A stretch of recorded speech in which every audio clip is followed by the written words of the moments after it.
XRP here, and welcome back. I need to check my volumes. I've been instructed by the digital asset investor of all people to suggest I need to check my volumes. So hopefully they will be much better. XRP is moving up again. It's at 265. I had to jump over to CoinMarketCap because Coin Paprika just went down, or maybe it's my internet. I don't know what it is, but XRP did pass Binance Coin again, so just barely.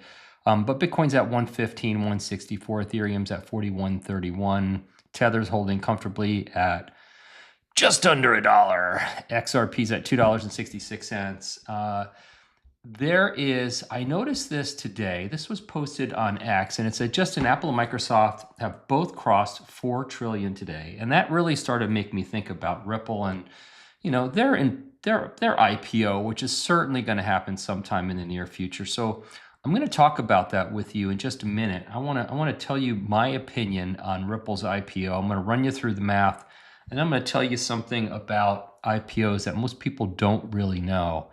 But we're going to jump into that in just a second. But before I do, I saw Western Union to launch a stablecoin on Solana in 2026. I mean, look, it's adoption. I guess it's great. I mean, apparently they didn't hear, Mr. Wonderful yesterday saying that Solana's too slow. I do know that the Solana blockchain, I believe, I don't know what you would call it. It went down, locked up, something happened. Not long ago. So I mean, it's not a slight against Solana. I just don't understand why they wouldn't consider XRP when it's been around forever. There aren't any issues, and it's just very surprising to me. But hey, there's not going to be just one winner, but there's not going to be 20,000 blockchains that win either. That's for certain. So it's going to be a handful of the ones with the most liquidity and the most developers building on them. This was posted by Digital Perspectives, Mr. Brad Kimes, who has been in the YouTube world now for many, many years. He's also the founder of XRP Las Vegas. You know him, you love him. Actually, Brad was invited to do a TEDx talk, which is really cool. I mean, just really, really cool. So I'm going to dip in for about a minute and let you hear Brad. And then please go to, it's called the Internet of Value, Brad Kimes on YouTube. And check out Brad's TED Talk. And let me give you a little dip in right here. Technologists and industry leaders from around the globe. And through all of that, I discovered something critical.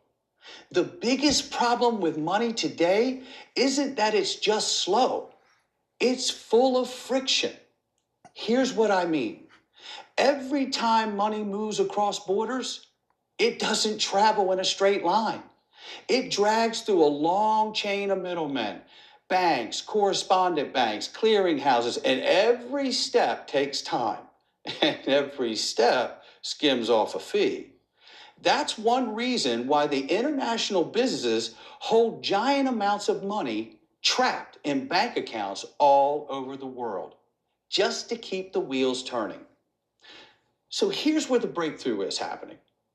New technology is beginning to remove that friction by building what are called on-chain systems, which are digital rails for money. We can finally start to move value the way we already move information. On-chain systems like Bitcoin, XRP, stablecoins are creating digital rails for money, allowing value to move globally and instantly, just like information does on the internet. Love it. Great job, Brad. Great job. Love it, love it, love it. Please check out Brad's TED Talk. And I'll go ahead and put a link in the description of this video so that everybody can just click on it. It's just, I'm so proud of him. He's amazing. Fantastic stuff. All right, jumping over. This was, James Wynn had posted this the other day, and obviously he's not an XRP guy, but he's got 500,000 followers on X, and he said he went down the rabbit hole for the last 24 hours on XRP, and he just made a significant investment in XRP. And then this gentleman had jumped in and said there's really no cons. We probably just need the market structure or clarity bill, the Ripple banking license, maybe BlackRock XRP ETF, and Ripple IPO, and then we're finally off to the races. So that brings me to the Ripple IPO, right? And, look, let's look at this. The largest IPO in America was Visa Inc., and it was $12 billion in 2008. And the largest American listing, but non-American company, was Alibaba Group. And that was in, let's see here, it was in 2024. And I believe that one was 19 billion. And then the largest IPO in the world ever was a Saudi Arabian oil company, and it's called Saudi Aramco. And it was $25.6 billion. Okay, so that's the largest ever. Let's talk about that. $25.6 billion is the largest IPO in the history of the world. Well, Ripple publicly, their valuation back in 2024, they had done a tender offer. Tender offer is when they buy back some of their shares, usually from early investors and employees. It's to provide some liquidity for those folks that are being patient for them to IPO someday.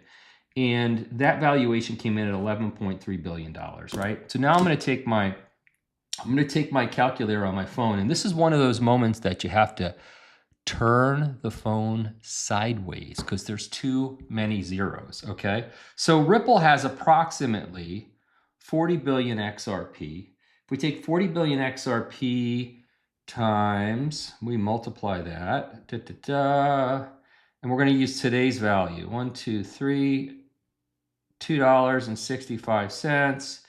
That puts it at $106 billion, okay? Well, look, let's just say that the powers that be, when Ripple goes for their IPO, they only value their treasury at 50%. Let's just give it a haircut. Let's take 106, divide it by 2, and let's say it's $53 billion. And then we plug in the 11.3, and I know it's higher than that. It's more than 11.3 now, but let's just add that in. That's 11, and that's, what did I say here? Was it 106 divided by 2 plus 11? That's $64 billion conservatively, more than double Saudi Aramco. So it will, for the people that have never heard of Ripple before and have never heard of XRP, when that IPO happens, and the 70-year-olds and the 75-year-olds, the older folks in the stock market and in traditional finance who maybe haven't taken the time to learn digital assets or learn about Ripple or haven't heard of it yet, they're all going to know the name Ripple. They're not going to be able to help it. And then suddenly they're going to wonder, how the hell did we know, 4 years ago, 6 years ago, 8 years ago, how were we here so early? But I believe, and it's my personal opinion, that the Ripple IPO will be the largest IPO in the history of the planet. And that's just my opinion, and I'm sticking to it. So that's it on this one, guys. I'm not a financial advisor. This video is for entertainment and educational purposes only. Always do your own research. See you next time. Bye-bye. Crypto isn't the future. It's happening right now, but most people still don't truly understand it. I'm Nick Birafedo, creator of Blockchain Bootcamp, the fastest way to become crypto fluent in just 90 minutes. No hype, no jargon, just clear, real-world education. Choose the retail or financial advisor edition and finally understand wallets, custody, and how blockchain is transforming finance. And if you're already crypto-centric and blockchain native, it's the perfect way to help a friend, family member, or colleague learn crypto the right way. If you've got 90 minutes, I'll transport you years ahead in your crypto knowledge. Enroll today at CryptoCoachNick.com.